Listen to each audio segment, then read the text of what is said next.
கட்சியோடைய தலைவரை மீட்டிங்ல வச்சுக்கிறது இல்ல. ஸோ உங்க கட்சிக்கு பூத் கமிட்டி மீட்டிங்ல இல்ல, அதுக்குள்ள ஏன் கட்சியை பார்த்து ஏன் தலைவரை பார்த்து என்ன ஒரு பெண்களை நோக்கிய விமர்சனம் எழுதி வைத்துக் கொள்ளுங்கள். பெண்களை நோக்கிய விமர்சனம் தூக்கி எறியப்படுவார்கள் தமிழக அரசியலில். எழுதி வைத்துக் கொள்ளுங்கள். இதுதான் லாஸ்டா உங்களுக்கு, இதுதான் பதில் எங்களுடைய தோழர்கள். ஏன்னா எங்களுடைய குறிக்கோள் ஆல்ரெடி தலைவர் பிக்ஸ் பண்ணிட்டாரு. திமுக மத்தியில் ஆளும் பிஜேபி. எங்களுடைய குறிக்கோள் ரொம்ப ஸ்ட்ரைட்டா இருக்கு. சும்மா திடீர்னு திமுக செட் பண்ணி தாவேக்கள் குழப்பம், ஜாதி பிரச்சனை. இங்க எங்கப்பா ஜாதி இருக்கு? எங்களுக்குள்ள ஒரு ஜாதியும் கிடையாது. இந்த ஜாதியை உருவாக்குனது நீங்க. 70 வருஷமா திமுக தான் ஜாதியை உருவாக்கி தேர்தல் அரசியல் வச்சிட்டு இருக்கீங்க.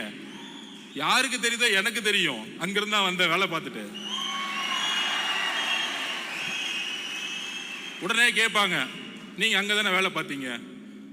திரு எம்ஜிஆர் அவர்களும் 20 வருஷத்துக்கு மேல அங்கதான் வேலை பார்த்தாரு. உண்மை தெரிஞ்சிச்சு, வெளியே வந்துட்டாரு. அவ்வளவுதான் சப்ஜெக்ட்.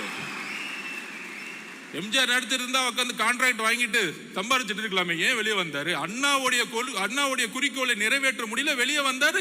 ஜெயிச்ச பிறகு அண்ணாவோட குறிக்கோளை நிறைவேற்றினாரு. இன்றைக்கு அண்ணாவுடைய குறிக்கோளையும் பெரியார் அவர்களுடைய குறிக்கோளையும் நிறைவேற்றக்கூடிய ஒரே தலைவர் எங்களுடைய தலைவர். ஒரே கட்சி தமிழக வெற்றியோட கழகம்.